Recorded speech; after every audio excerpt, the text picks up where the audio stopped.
ချစ်ခင်လေးစားပါတော့မိဘပြည်သူညီကိုမောင်နှမပေါင်းတော့ခင်ဗျာယနေ့ညနေ4 နာရီမှာရှင်းပြကစားခဲ့တဲ့မြန်မာယူဆက်ခွန်အသင်းနဲ့နီဘောယူဆက်ခွန်အသင်းတို့ရဲ့ပွဲစဉ်မှာ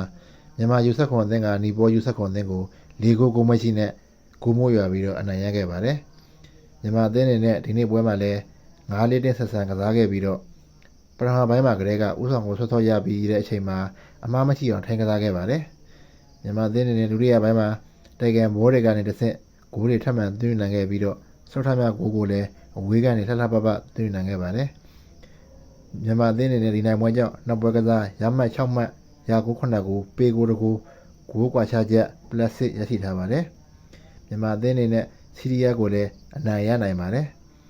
ဒါကြောင့်မို့လို့28ရက်နေ့မှာကစားမဲ့အိုမန်နဲ့ပွဲမှာဒီ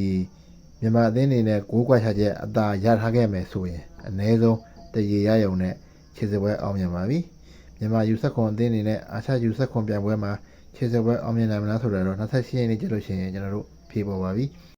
မြန်မာယူဆက်ခွန်အသင်းအနေနဲ့ခြေစပွဲအောင်မြင်ဖို့ဆိုရင်တော့အနည်းငယ်ပြင်ဆင်စရာလေးတွေရှိနေပါသေးတယ်မြန်မာယူဆက်ခွန်အသင်းအနေနဲ့ယခုချိန်ထိကစားကွက်ပိုင်းမှာအားနည်းမှုတွေအများကြီးရှိနေပါသေးတယ်